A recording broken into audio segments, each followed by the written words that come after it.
hay como tres motivos principales por los cuales las mujeres han sido históricamente olvidadas de este repaso a lo que es la actividad resistente, no solo de los españoles, sino en general. Yo creo que la primera es que cuando nosotros echamos la vista atrás e intentamos averiguar qué es lo que fue la resistencia, contestar a esa pregunta, y nos vamos a los inicios de la misma, lo que encontramos es una definición que aporta principalmente el gaullismo en Francia y que nos da una lectura del fenómeno resistente muy militar y absolutamente masculina. Y esto es muy importante, porque militar, masculina y nacional. Es decir, que se genera esa imagen desde la exclusión de quienes no participan con las armas en la mano en el fenómeno, de quienes no son hombres y de quienes no son sujetos o ciudadanos franceses. Por lo tanto, extranjeros, mujeres y quienes no participan con las armas en la mano quedan fuera de esa definición. Y esto no lo planteamos en los años 60, 70, no, esto viene o se genera esa lectura restrictiva desde el día después de la guerra, desde ese mismo año 44, desde el año 45.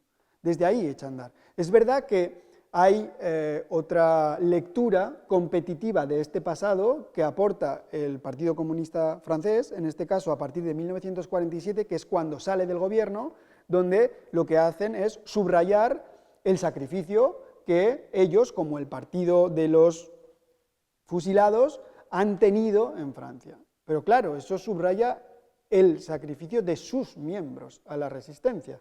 Por lo tanto, es otra lectura también restrictiva que además no está acompañada de una apertura al género, por ejemplo, ¿no? O no está excesivamente acompañada de una apertura hacia quiénes son los sujetos extranjeros que han participado de este fenómeno. Esto no va a llegar hasta finales de los años 70, ¿no? Entonces, como vemos, esas son de alguna forma las bases que hace que lo que nosotros conocíamos hasta hace no tanto tiempo sobre la resistencia tuviese de alguna forma ese carácter, insisto, masculino, nacional y militar. ¿Qué es lo que sucede? En los últimos años, en los últimos 25 años, especialmente en los últimos 30 años, las investigaciones han avanzado mucho. Lo han hecho en el plano, superando el plano nacional, porque había muchos sujetos transnacionales que estaban en ese momento en Francia combatiendo, como podían ser los españoles, pero como podían ser los italianos o los polacos a los que yo hacía antes referencia, o los propios judíos que habían huido del Tercer Reich, que se suman a esta lucha resistente. Por lo tanto, ese es el primer elemento. El segundo es las mujeres, por supuesto que sí. ¿Qué es lo que sucede con las mujeres? Fijaros, pese a que hay una ley de julio del año 38 que especifica cómo deberían de ser la movilización de la población en tiempo de guerra y no diferencia en Francia entre hombres y mujeres, lo que sucede es que ahí está que el acceso de las mujeres a las armas sea restringido. ¿Por qué? Porque no tenían derecho a formar parte de unidades combatientes en el ejército, por ejemplo, ¿vale? Pero tampoco lo tenían en el hecho de hacerlo en Gran Bretaña en ese momento, siempre iban a formar en unidades auxiliares. Eso hace que si las mujeres quieren participar activamente en la resistencia, ¿dónde van a tener que hacerlo? Van a tener que hacerlo en la clandestinidad, dando el salto a la clandestinidad, en tareas y labores que estén ligadas a lo que consideramos prácticas de resistencia civil, que además están directamente conectadas con los universos privados que ellas están, o en los que ellas operan sin levantar sospecha. ¿Qué hacían principalmente? Bueno, sus labores principalmente son labores de enlace, transporte de material, manutención y cuidado de quienes están sirviendo con las armas en la mano, correo, transmisión de mensajes, etc. Esas son recepción de material también, esas son de alguna falsificación de documentos. Incluso algunos de ellas participarán como guías de montaña también, aunque son los menos los casos. Pero son ese tipo de labores. ¿Qué es lo que nos deja entrever esto? Que ellas no participan, entre comillas, con las armas en la mano, aunque es falso. ¿Por qué? Porque en realidad quienes transportan las armas hasta el maquis son ellas.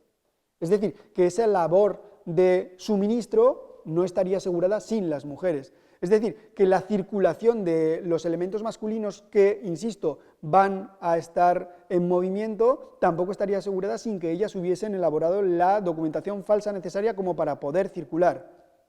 que el hecho de que estos sobrevivan en pisos francos, en casas clandestinas en la montaña, cuando están elaborando labores o cuando están desarrollando labores de guía para cruzar los Pirineos y poner a salvo a pilotos o judíos evadidos, sin su gestión de esas casas, sin que les alimenten, sin que les limpien la ropa en esos sitios, tampoco hubieran funcionado esas redes. Sin que ellas hubieran ido a buscar las armas que Londres está enviando en paracaídas a diferentes emplazamientos, tampoco hubieran podido los hombres seguir combatiendo porque no tendrían armas, porque ellas son las que las recogen y las transportan después.